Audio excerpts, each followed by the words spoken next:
மூன்றாவதாக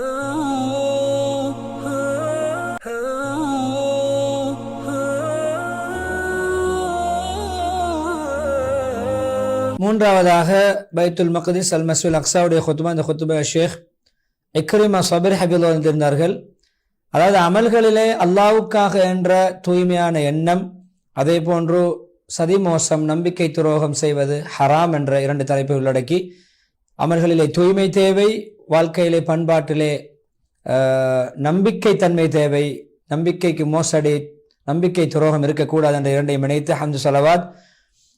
தக்வாவுடைய வசியத்துக்கு பின்னால் அதை நீங்கள் சொல்லுங்கள், அல்லாஹ்வுடைய விடயத்தை என்னுடைய வார்த்தைகளா, அவன் உங்களுடைய என்னுடைய ரப்பு, என்னுடைய எங்கள் அனைவருடைய உங்களுடைய இரட்சகன், எங்களுக்கு எங்களுடைய அமல்கள், உங்களுக்கு உங்களுடைய செயல்கள், நாங்கள் அல்லாஹ்வுக்கு மன தூய்மையோடு வணக்க வழிபாடுகளை நல்ல அமல்களை நிறைவேற்றுகிறோம் அல்லாஹ்வுக்காக வேண்டி. பக்ரா 19 ஓதி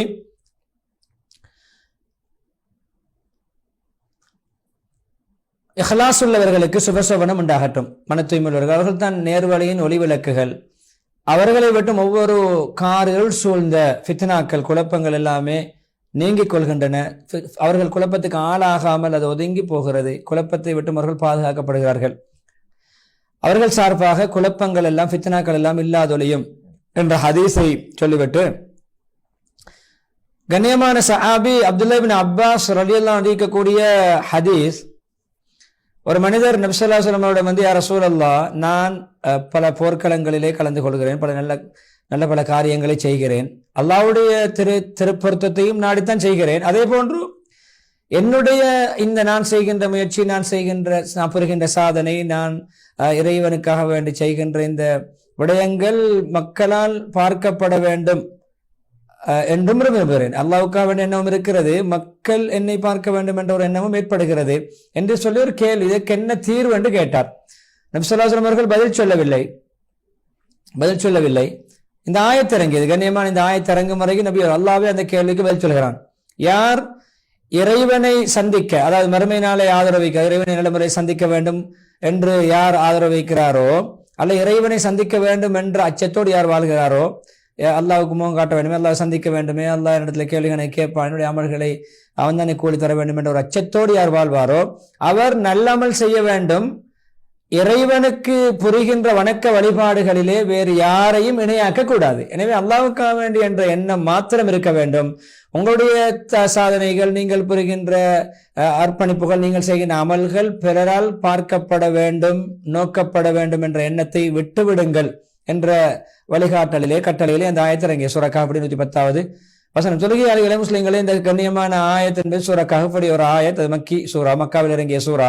ஒரு மனிதனை எப்பொழுதுமே இறைவனை சந்திக்க வேண்டும் என்ற அச்சத்தோடு வாழக்கூடிய, ஆதரவோடு வாழக்கூடிய மனிதர் மறுமையிலே அல்லாஹ்வுக்காக வேண்டி அமல் செய்ய வேண்டும், அதிலே வேறு யாருக்கும் இணை துணை ஏற்படுத்தக்கூடாது, யாரையும் கூட்டு சேர்க்கக்கூடாது என்பதை உணர்த்துகிறது.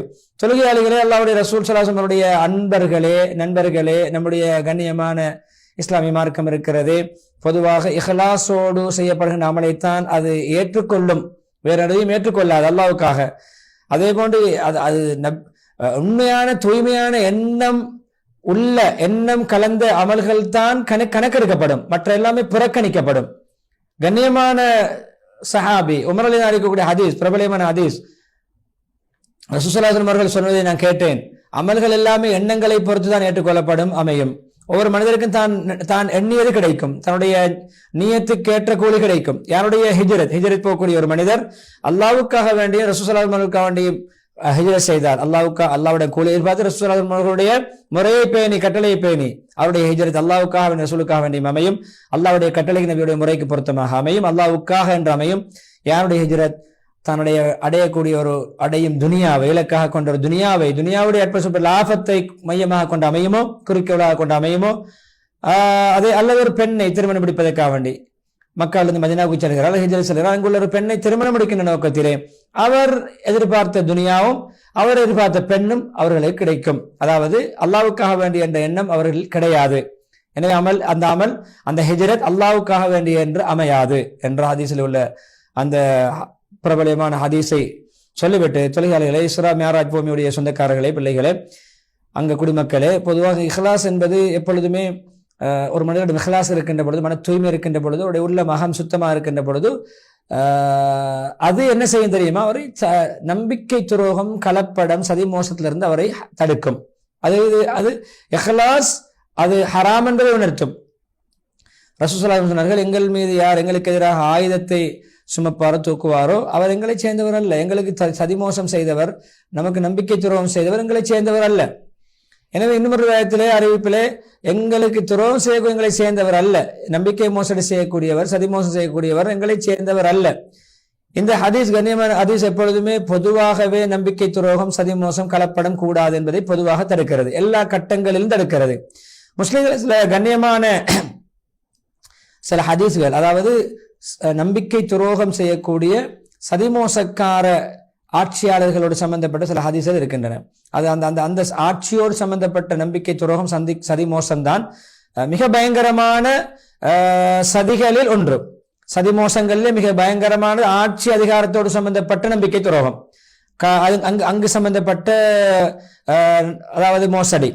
கண்ணியமான நபி சொன்னார்கள், ஒரு மனிதருக்கு அல்லாஹ் ஒரு பொறுப்பை கொடுத்து, ஒரு அதிகாரத்தை கொடுத்து, அவர் மரணிக்கின்ற நாளிலே தனக்கு கொடுக்கப்பட்ட பொறுப்பு அதிகார விடயத்திலே நம்பிக்கை மோசம் செய்தவராக, சதிமோசம் செய்தவராக மரணிப்பார் என்றால் அவருக்கு அல்லாஹ் சொர்க்கத்தை ஹராமாக்கி விடுவார். அவர் சொர்க்கம் போவது ஹராம். நம்பிக்கை துரோகம், சதிமோசக்காரராக ஆட்சியை செய்து, நம்பிக்கை துரோகியாக ஆட்சி அமைத்து அதே நிலைமையில் மரணிப்பார் என்றால் சொர்க்கம் அவருக்கு ஹராம். இன்னும் ஒரு கண்ணியமான நபி அவர்களுடைய ஹதீஸ்ல இருக்கிறது, ஒரு மனிதருக்கு அல்லாஹ் பொறுப்பை கொடுக்கிறான், அதிகாரத்தை கொடுக்கிறான், அவர் சரியான முறையிலே தன்னுடைய பொறுப்புக்கு கீழே இருக்கின்ற அந்த குடிமக்கள் விடயத்திலே நலம் விரும்பியாக நடக்கவில்லை, அவர்களுக்கு பொருத்தமாக தன்னுடைய ஆட்சியை சாதகமாக அல்லாஹ்வை பயந்து அமைக்கவில்லை என்றால் சுவர்க்கத்தின் வாடை கூட வரமாட்டார். எனவே சுவர்க்கம் ஹராம் என்பது ஒரு ஹதீஸ். சுவர்க்க வாடை கூட அவருக்கு அடைய கிடைக்காத அளவுக்கு சுவர்க்கத்தை விட தூரத்தில் இருப்பார், தூரமாக்கப்படுவார் என்ற மிக எச்சரிக்கையான பயங்கரமான சதிமோச, நம்பிக்கை துரோக, ஒப்படைக்கப்பட்ட பொறுப்புகளிலே துஷ்பிரயோகம் செய்கின்றவருக்கு அல்லாஹ் கொடுக்கின்ற தண்டனை சொல்லிவிட்டு, இப்படியாக இருக்கின்ற பொழுது முஸ்லிம்களே இன்று பிள்ளைகளை, குழந்தைகளை அனாதையாக்குகின்ற அநியாயக்காரர்கள், எத்தனையோ பெண்களை விதவையாக்குகின்ற அநியாயக்காரர்கள், அதாவது என்ன, பெற்றோர்களை கொண்டு பிள்ளைகளை அனாதையாக்குகின்ற, கணவன்மார்களை கொண்டு பெண்களை அனாதையாக்குகின்ற எத்தனை மனைவிமார்களை, அதே போன்று தாய்மார்களை கூட மிகவும் வருத்தப்படுத்துகின்ற, சிரமத்தில் ஆத்துகின்ற குழந்தைகளை கொன்று குவித்து, இப்படி அதே வீடுகளை தகர்க்கின்ற, மஸ்ஜிதுகளை தகர்க்கின்ற, அதாவது வைத்தியசாலைகளை, நோயாளிகள் சிகிச்சை பெறுகின்ற வைத்தியசாலைகளை தகர்க்கின்ற அப்படிப்பட்ட சீர்குலைவுகளையும் அநியாயங்களையும் அத்துமீறல்களையும் செய்கின்றவர்களுக்கு எப்பாற்பட்ட தண்டனை கிடைக்கும் என்று சொல்லிவிட்டு நிச்சயமா அல்லாஹ் அவர்களை இம்மையிலும் மறுமையிலும் பழி வாங்குவான், தண்டிப்பான். எனவே சதிமோசக்கார, நம்பிக்கை துரோகம் செய்யக்கூடிய, எப்பொழுதுமே பொறுப்பில துஷ்பிரயோகம் செய்யக்கூடிய அந்த ஆட்சியாளருக்கு கேடு நாசம்தான் உண்டாகும். அல்லாஹ்வை சந்திக்கின்ற பொழுது, அல்லாஹ்வுக்கு முன்னால் நிற்கின்ற பொழுது, அன்றைய நாள் சொத்து செல்வங்களோ, பிள்ளை குட்டிகளோ, ஆண்மக்களோ பயனளிக்க மாட்டார்கள். யாருக்கும் சொத்து செல்வமும் பயனளிக்காது, பிள்ளைகளும் பயனளிக்க மாட்டார். ஆனால் அல்லாஹ்விடம் தூய்மையான நல்லுள்ளத்தோடு அல்லாஹ்வை சந்திக்கக்கூடியவர்களுக்கே தவிர அவர்களுக்கு இவைகள் எல்லாம் பயனளிக்கும். ஷுஆரா 88, 89 சொன்னாங்க. முஸ்லிம் தொழிலாளிகளே, சிறந்த உம்மத், மக்களுக்கு அனுப்பப்பட்ட சிறந்த சமுதாயமே, உங்களுடைய முன்னோர்கள் எப்பொழுதும் தக்குவா, மன தூய்மை, சொல் செயல்களிலே பேணுதல், பக்குவத்தை கொண்டு வர்ணிக்கப்பட்டார்கள். அந்த தன்மை உள்ளவர்களாக இருந்தார்கள். அவர்கள் தன் மீது நம்பிக்கை துரோகம், சதி மோசம், அதே போன்று துஷ்பிரயோகங்கள், பொறுப்புணர்ச்சியற்ற தன்மைகளை விட்டும் எப்பொழுதுமே தவிர்ந்து வாழ்ந்தார்கள். அதை தன் மீது ஹராமாக்கி கொண்டார்கள். நயவஞ்சகத்தன்மை தன் மீது ஹராமாக்கி கொண்டார்கள். நம்பிக்கை மோசடியை தன் மீது ஹராமாக்கி கொண்டார்கள். துரோகம் அதை தன் மீது ஹராமாக்கி கொண்டார்கள். உண்மையான முஸ்லிமே, இப்பொழுது உன்னுடைய உள்ளத்தை நீ நயவஞ்சகம், முகஸ்துதி, சதிமோசம், நம்பிக்கை துரோகம், அதே போன்று என்ன மோசடிகளை விட்டும், எப்பொழுதும் அதனுடைய அசுத்தங்களை, அவருடைய சாயல்களை விட்டும், அவருடைய கலங்கங்களை விட்டும் உன்னுடைய உள்ளத்தை நீ எப்பொழுதும் சுத்தமாக வைத்துக் கொள்ள வேண்டும். என்னுடைய உள்ளத்தை ஈமானை கொண்டும், தக்வாவை கொண்டும், இஹ்லாஸ் மன தூய்மையை கொண்டும் எப்பொழுதும் செழிப்பாக்கி கொள்ள வேண்டும். சொல்லிலும் செயலிலும் இந்த நல்ல தன்மைகள் பிரதிபலிக்க வேண்டும். எப்பொழுதும் அல்லாஹ்வின் பக்கம் முன்னோக்கக்கூடியவனாக, உலகத்தை படைத்த, மனிதனை படைத்த, வாழ்க்கையை தந்த அல்லாஹ் அவனின் பக்கம் முன்னோக்கியவனாக, அல்லாஹ்வுக்காக வேண்டிய தூய்மையான எண்ணமுள்ள ஒரு எல்லா சொல் செயல்களிலே தூய்மையானவனாக, ஒரு ஜனிவினானவனாக நீ இருக்க வேண்டும். அல்லாஹ்வுடைய கட்டளைகளை கடைபிடிக்க வேண்டும். அது ஏன்னு சொன்னால் கண்ணியமான உயர்ந்த மகத்துவமிக்க அல்லாஹ், உலகத்தை படைத்த வானம் பூமிகளை படைத்த அல்லாஹ், பூமிகளை தன்னுடைய சக்தி ஆற்றல் மூலம் படைத்தவன், எப்பொழுதும் எங்களை கௌரவம், கண்ணியம், பாதுகாப்பு, நிம்மதி, நம்பிக்கை, நாணயம் போன்ற அந்த கரையை நோக்கி நம்மை காப்பாற்றுவதற்காக வேண்டி சதிமோசம், நம்பிக்கை துரோகம், ஊழல், அதே போன்று மோசடி, அதே போன்று என்ன துஷ்பிரயோகங்கள், ஆட்சி அதிகார துஷ்பிரயோகங்கள், இவைகளை விட்டும் நம்பிக்கை, கண்ணியம், பாதுகாப்பு, அபயம் போன்ற நம்பிக்கை, நாணயம் போன்ற அப்படியான தன்மைகளின் பக்கம் நம்மளை கரை சேர்ப்பதற்காக வேண்டி எப்பொழுதும் தூய்மையானவராக, நேர்மையானவராக இருக்க வேண்டும். கண்ணியமான ஹதீஸ்ல வந்திருக்கின்ற ஹதீஸ் தான், இஹ்லாஸ் உள்ளவர்களுக்கு, மன தூய்மையோடு வாழக்கூடிய, அல்லாஹ்வுக்காக வேண்டி வாழக்கூடியவர்களுக்கு சுபசோபனம் உண்டாகட்டும். அவர்கள் நேர்வழியின் ஒளிவிளக்குகள், அவர்களை விட்டு ஒவ்வொரு காரில் சூழ்ந்த கடுமையான ஃபித்னாக்கள் எல்லாம் அவர்கள் விட்டு நீங்கிவிடும். அவர்கள் இருப்பதனால் ஏன் ஃபித்னாக்கள் வராமல் பாதுகாக்கப்படும் என்ற அந்த ஹதீஸை சொல்லி நீங்கள் அல்லாஹ்வுடைய நம்பிக்கையோடு துஆ கேளுங்கள். முதலாவது ஹுத்பாவை இஸ்திக்பார் செய்ய மறுத்துண்டு இஸ்திக்பார் செய்து முடித்துவிட்டு, இரண்டாவது ஹுத்பா ஹம்து ஸலவாத், தக்வாவுடைய வசியத்துக்கு பின்னர் தொழுகையாளிகளை ஹுத்பாவை நான் ஆரம்பிக்கும். பைத்துல் மக்ஸிஸ் சேர்ந்த மக்களே, மஸ்ஜித் அக்ஸாவுடைய பூமியில வாழக்கூடியவர்களே, இந்த மஸ்ஜித் அக்ஸாவுடைய கண்ணியமான மிம்பருக்கு மேலிருந்து நாங்கள் அல்லாஹ்விடத்திலே நன்மையை கூலி எதிர்பார்க்கிறோம். அண்மையிலே ஷஹீதாக்கப்பட்ட, படுகொலை செய்யப்பட்ட இஸ்மாயில் ஹனியாவுடைய இஸ்மாயில் ஹனியாவுடைய விடயத்தில் அல்லாஹ்விடத்தில் நாங்கள் நன்மை எதிர்பார்க்கிறோம். அல்லாஹ்விடத்தில் அவருக்கு ரஹ்மத்து செய்யுமாறு வேண்டுகிறோம். அவரை விசாலமான சுவர்க்கத்திலே குடியிருக்க செய்யுமாறு வேண்டுகிறோம். நபிமார்களோடும், சித்தீகங்களோடும், சுஹதாக்களோடும், சாலிஹீங்களோடும் அவருக்காக நாங்கள் பிரார்த்திக்கிறோம். எனவே அவர்கள் நல்ல சேர்ந்திருக்க, சகவாசம் கொள்ள நல்ல மக்கள், மேலே சொல்லப்பட்ட மக்கள், அவர்களோடு சேர்க்கப்பட வேண்டும். எனவே அவருக்காக வேண்டி நாங்கள் மறைவான சென்ற வார ஹுத்பாவிலே அவருக்காக வேண்டி நாங்கள் மறைவான ஜனாசா தொழுகையோடு ஏனைய சுஹதாக்களுக்குமாக சேர்த்து இவரோடு சேர்த்து நாங்கள் தொழுகைக்கு பின்னால் மறைவான ஜனாசா, காயிபான ஜனாசா தொழுகை இருக்கிறோம். எல்லோரும் நீங்கள் அதில் பங்கு பட்டுக் கொள்ளுங்கள். ஹம்து ஸலவாத்தை ஓதி ஸலவாத்தை சொல்லிவிட்டு இதில் 3 தூதுகளை முன்வை இந்த ஹத்தீப் இக்ரிமா ஸஹாபி இரண்டாவது ஹுத்பாவிலே முக்கியமாக 3 தூதுகளை முன்வைப்பார்கள். சுருக்கமாக முன்வைக்கிறேன்.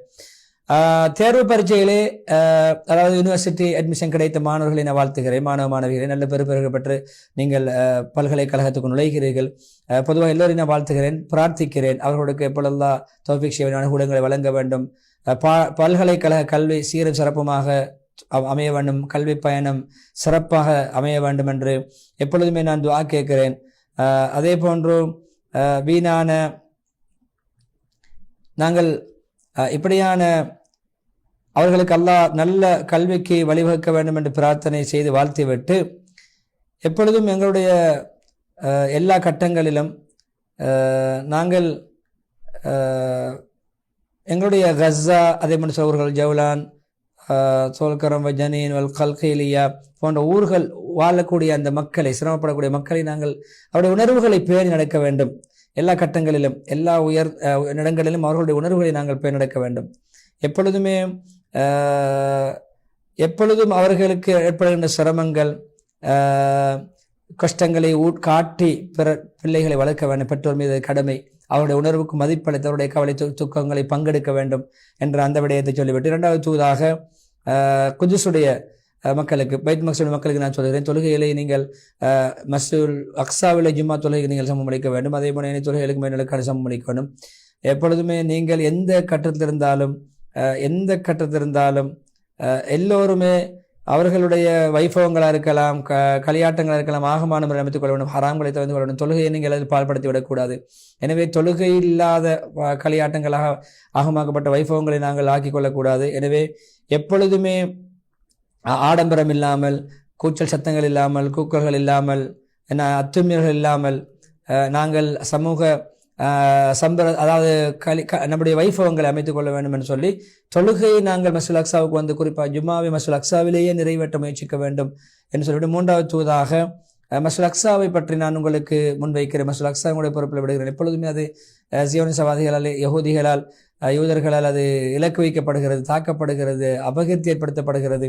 எப்பொழுதுமே நாங்கள் குறிப்பிட்டத்திலே மஸ்ஜித் அக்ஸாவுடைய உரிமை சம்பந்தமாக அவர்களுடைய அதிகாரி வெளிப்படுத்திய அந்த அறிக்கையை நாங்கள் புறக்கணிக்கிறோம், அதை ஏற்றுக்கொள்ள மாட்டோம். மஸ்ஜித் அக்ஸா அது எங்களுக்கு உரியது, இப்பொழுதுமே அது முஸ்லிம்களுக்குரிய சொத்து, அதில் நாங்கள் யாருக்கும் எந்த உரிமைகளையும் கொடுக்க மாட்டோம், விட்டுக் கொடுக்க மாட்டோம் என்று சொல்லி 3 விடயங்களையும் சொல்லிவிட்டு, இதோடு சேர்த்து நாங்கள் மீண்டும் ஒரு முறை பொதுவாக எல்லோருக்கும் மஸ்ஜித் அக்ஸா இந்த விலை பேசுதலுக்கோ இவருடைய பேரம் பேசுதலுக்கோ இவருடைய எதுக்கும் நாங்கள் எதை பகரமாக எடுத்தும் நாங்கள் மஸ்ஜிதுல் அக்ஸாவை நாங்கள் விட்டுக் கொடுக்க மாட்டோம் என்பதை அறுதியிட்டு சொல்லிக் கொள்கிறோம். யாருக்கு நாங்கள் பங்கு போட மாட்டோம். அதிலே எப்பொழுதுமே அல்லாஹ் சுப்ஹானஹு முஸ்லிம்களுடைய இடத்தில் பாதுகாக்கக்கூடியவன். அல்லாஹ்வுடைய முடிவு தான் மஸ்ஜிதுல் அக்ஸா, அது முஸ்லிம்களுக்கானது, அதிலே வேறு யாருக்கும் அந்த உரிமையும் கிடையாது என்று சொல்லிவிட்டு அந்த 3 தூதுகளை முன்வைத்து நீண்ட துஆ பிரார்த்தனையோடு ஹத்தீப் இக்ரிமா ஸபரி ஹஃபிதஹுல்லாஹ் அவர்கள் தன்னுடைய ஹுத்பாவுக்கு முற்றுப்புள்ளி. எனவே அல்லாஹ்வுடைய கிருபை 189வது ஹுத்பாவுடைய மொழிபெயர்ப்பு நிகழ்ச்சியிலே நான் உங்களை சந்தித்து விடைபெறுகிறேன். நிகழ்ச்சி தரப்படுகின்ற நண்பர் ரிஸ்வான், தொழில்நுட்ப நண்பர் ஷர்ஃபான் ஆகியோருக்கும் அல்லாஹ் ரஹ்மத் செய்ய வேண்டும். நேர்களை உங்களுக்கும் அல்லாஹ் ரஹ்மத்தும் பரக்கத்தும் செய்ய வேண்டும். இதை மக்கள் மேம்படுத்துகின்ற, பரப்புகின்ற, மக்களுக்கு அறிமுகப்படுத்துகின்ற, நமக்காக துஆ செய்கின்ற, இந்த நிகழ்ச்சியை வச்சு பாராட்டி சிலாகித்து பேசுகின்ற எல்லோருக்கும் அல்லாஹ் ரஹ்மத்தும் பரக்கத்தும் செய்ய வேண்டும். ஈருலக நட்பாக்கியங்களை வழங்க வேண்டும் என்ற துஆவோடு மீண்டும் ஒரு மனாபில் இஸ்லாம் நிகழ்ச்சியிலே உங்களை சந்திக்கும் வரை விடைபெறுகிறேன். وآخر دعوانا الحمد لله رب العالمين والسلام عليكم ورحمة الله وبركاته.